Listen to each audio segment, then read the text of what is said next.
Well, 2025 is officially behind us. And I thought it'd be fun to take a few moments going over the games I enjoyed playing this year. Now, I'll admit, I wasn't able to do a whole lot of gaming this year. It was a busy year for me in my personal life.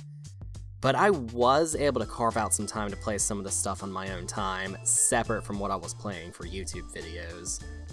And many of the ones I played actually were released in 2025.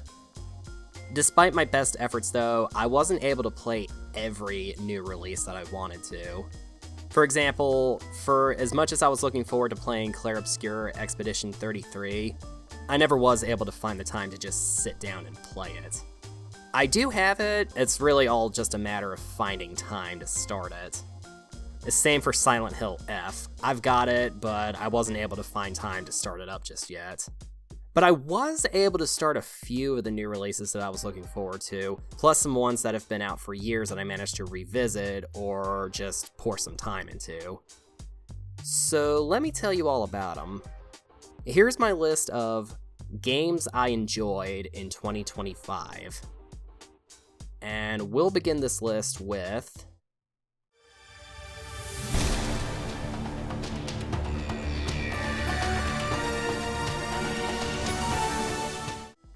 Oh man, I cannot tell you how badly I have been wanting a new 3D Donkey Kong game. The later titles developed by Retro Studios are some of my favorite games for sure, but seeing DK get a new 3D platformer is something I've had actual dreams about. To sum it up for the uninitiated, Donkey Kong Bananza is what happens when you take Mario Odyssey, which tracks since it's made by many of the same members of Mario Odyssey's development team, and give it almost fully destructible environments. There have been play sessions where I don't make forward progress with the game's plot, I just run around smashing things up looking for Banandium gems, this game's main collectible. Matter of fact, the amount of things you can collect in this game, from the aforementioned Banandium gems, to the fossils, to even the gold, it's all addictive to collect, and what's undoubtedly added to my playtime. I love that the collectibles are all actually used for things, too. Fossils can be used to buy clothing for DK and Pauline, gold for items like full heals when your health reaches 0, and Banandium chips can be exchanged 100 for a full Banandium gem. I even dig that the game has light RPG elements.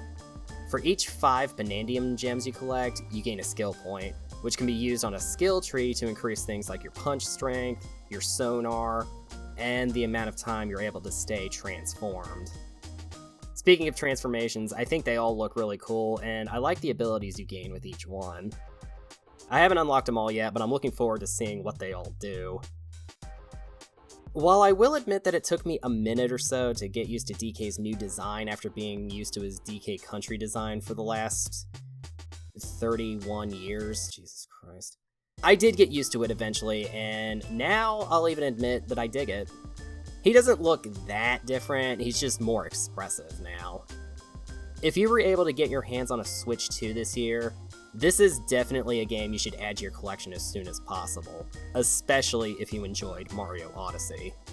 Sticking to the Switch 2 for a moment, another game I was looking forward to and was able to add to the collection this year was none other than the old Martin Kart world.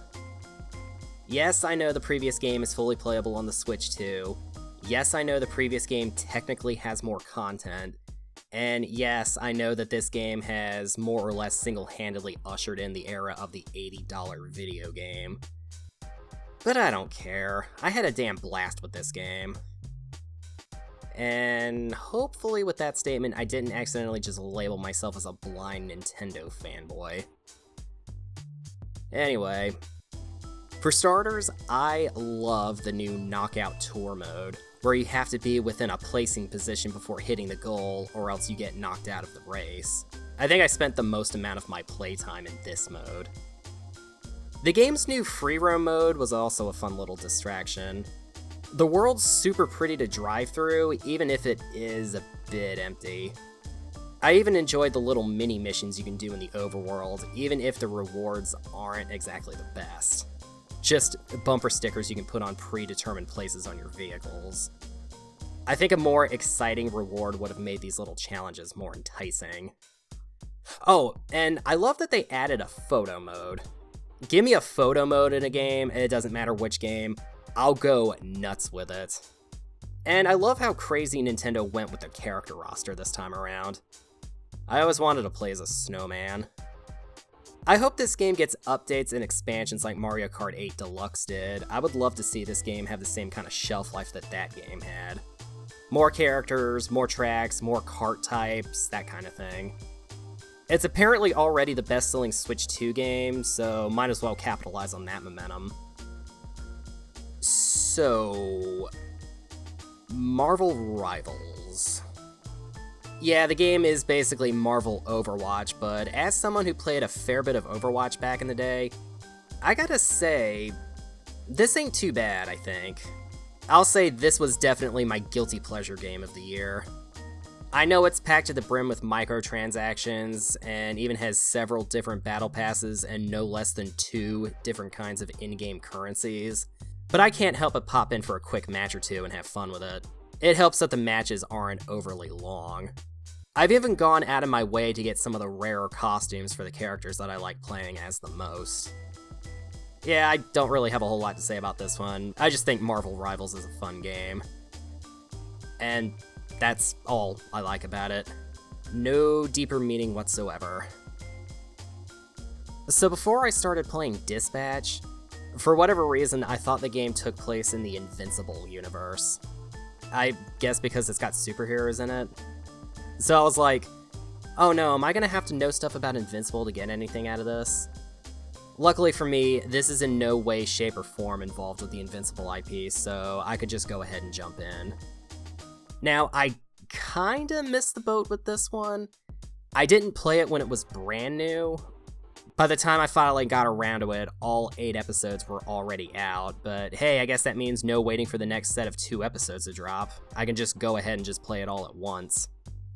So, for the uninitiated, Dispatch is like one of those telltale choose-your-own dialogue options games. Oh, actually, developer Ad Hoc Studio is comprised of several former employees of Telltale Games, so I guess the whole dialogue choices thing tracks. And on the other hand, your job is to send out the best heroes from your company to tackle certain tasks that come up. Sort of like a management sim sort of game, though occasionally you'll be asked to do a short hacking minigame. That part of the gameplay is basic, but the real challenge comes from making sure you're sending the right heroes to do the right jobs. Because if not, your heroes will screw up missions and get injured, and that'll drop your dispatcher rank at the end of each shift. There's a lot of split-second decision-making you'll have to do in this game, and it doesn't leave a ton of room for error, so it can get a little intense here and there. What really won me over, which seems to be the case with a lot of people who have played this, was its cast of characters. I don't think there was a single character in this game that I didn't like. I find all of them to be super endearing in their own way, even the ones that were trying to kill my main cast. And it's bolstered by some strong dialogue that I didn't feel was too try-hard or millennial writing to me. I hope they make a season 2, and I'll definitely be keeping Ad Hoc Studio on my radar. You gonna eat those Twinks? That's not what they're... You know what? Help yourself. So did you know that I'm a massive fan of Pokemon? I grew up during what was called Pokemania during the late 90s and early 2000s, and I saw the second movie in theaters and have played every mainline game in the series. So naturally, I had to check out Pokémon Legends Z-A, and in my case, it's the Nintendo Switch 2 version.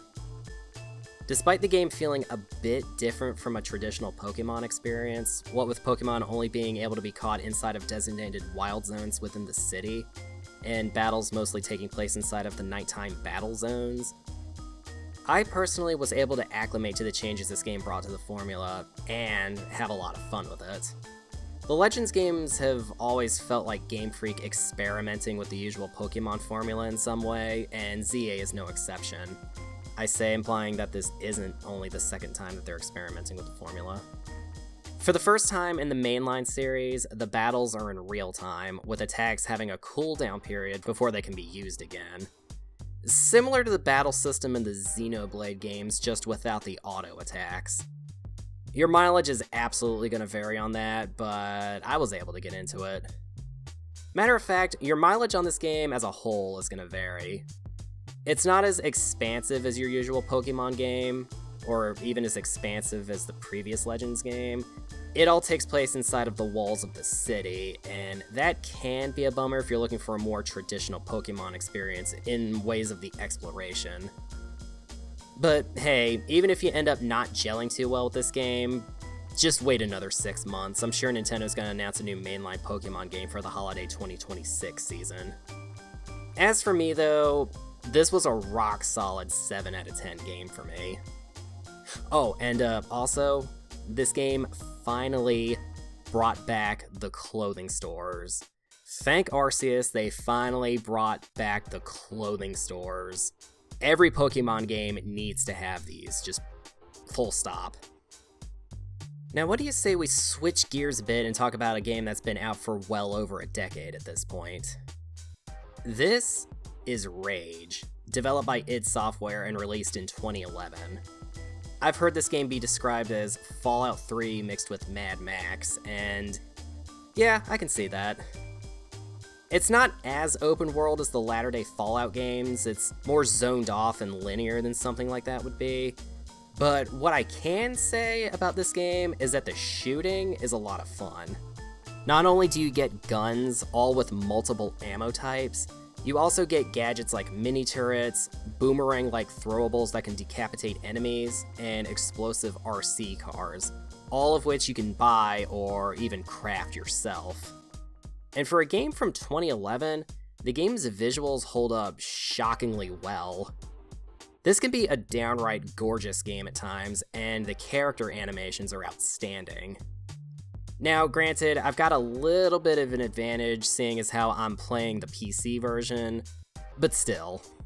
The only thing about this game I wasn't too crazy about is that in order to afford any kind of upgrade for your vehicles, you have to partake in either races or vehicular combat challenges, wherein you win racing certificates. These are the only way to pay for vehicle upgrades, and trying to control these vehicles in said challenges with mouse and keyboard controls can be a bit problematic. So after a while I just stopped bothering with them. If this game looks interesting to you and you want to try it out for yourself, it is dirt cheap on Steam, and when it goes on sale for literal pennies. Either way, you'll find an enjoyable little shooter here that I can definitely give my seal of approval to. South of Midnight is an interesting game. It feels like someone took the game Psychonauts, added some occasional, almost Prince of Persia style platforming segments, threw in a shockingly amazing soundtrack with vocal tracks, and wrapped the whole thing up in a pretty stop-motion animated bow. It's a linear 3D platformer with some real production value behind it. I say it's like Psychonauts because you spend quite a bit of time digging through the traumas and memories of other characters that you meet. I wasn't expecting to see that, but I think that's very cool. And I didn't find this out until later, but the game also makes several references to real American Deep South lore. I must not live far enough south because I had never heard of Two-Toed Tom or Huggin' Molly before this game. Either way, I think that's really cool. I can dig games making references to real-world folklore, and I wouldn't mind seeing more of that in the video game space. In the time I was able to spend with it in 2025, it charmed the hell out of me with its production value, humor, and cast of characters. It's like a playable stop-motion animated movie with a soundtrack composed by the same guy who composed the soundtracks for the obscure games. The game's combat is fairly basic, and there are those zones that you can't leave until you clear out all the enemies, but I didn't find any of them to be overly long or the enemies to be too spongy. And like I mentioned 3 paragraphs ago, it's also pretty linear, seeing you going from point A to point B pretty frequently. The game has that Dead Space show me where to go next button, but I can't recall ever truly needing it in my playthrough. But it's there if you need it, I guess. With this being a linear 3D platformer, this may be another case of your mileage may vary, but the game does MSRP for only $40 instead of the usual $70, and I'd say that's more of a fair price for a game like this. The Elder Scrolls IV Oblivion got a surprise remaster in 2025. As someone who massively enjoyed the original version all the way back on the Xbox 360, you know I had to have it. I even streamed a little bit of it, twitch.tv/MadMorpheusGaming. And as much as I would have absolutely loved to have sank all my free time into it, this was the game that proved to me that I really need to upgrade my PC. I've got an RTX 4070, that's not too shabby, but I'm still running on Windows 10 and only 16 gigs of DDR4 RAM. I've got all the parts ready for an upgrade. I even managed to snag 32 gigabytes of DDR5 RAM before the price gouging started. I just need to actually take it somewhere to get it built. Hopefully in 2026 I'll be able to play more of this on a more powerful rig, and on a monitor that can output a little bit higher than 1080p. And speaking of Bethesda games, Fallout 3, one of my personal favorite open world games ever made, and my first Fallout game. The first time I played this was on a PS3 all the way back in like 2010, and I didn't even play any of the expansion DLCs then. I was finally able to get the game working on my PC this year, so I sank some hours into it. Honestly, just looking at the footage makes me want to play it some more, I'm not gonna lie. Love this game. And I'm really looking forward to finally starting the DLC expansions for the first time.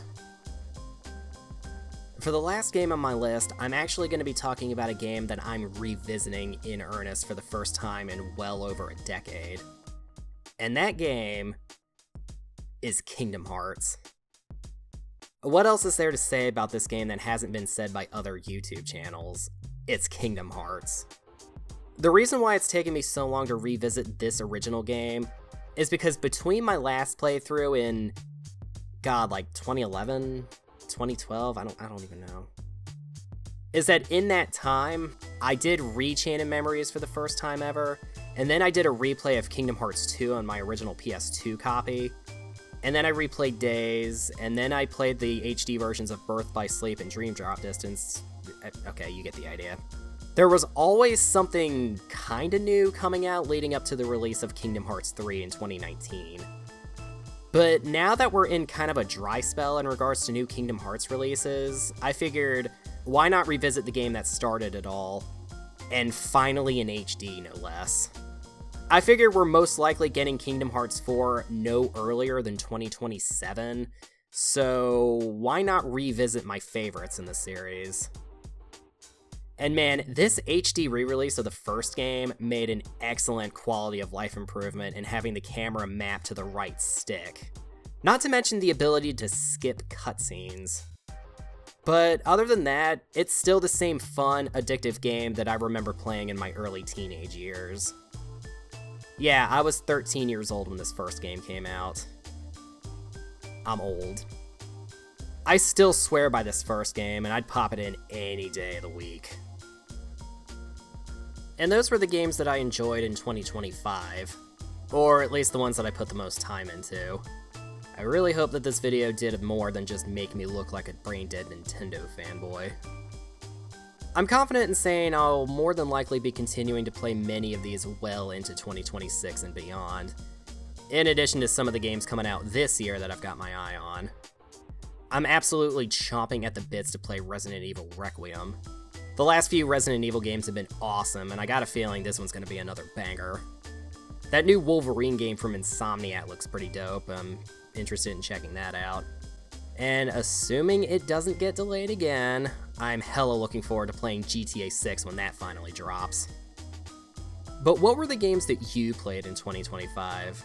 Hit up the old comment section and tell me what you enjoyed, and tell me which ones you're looking forward to the most.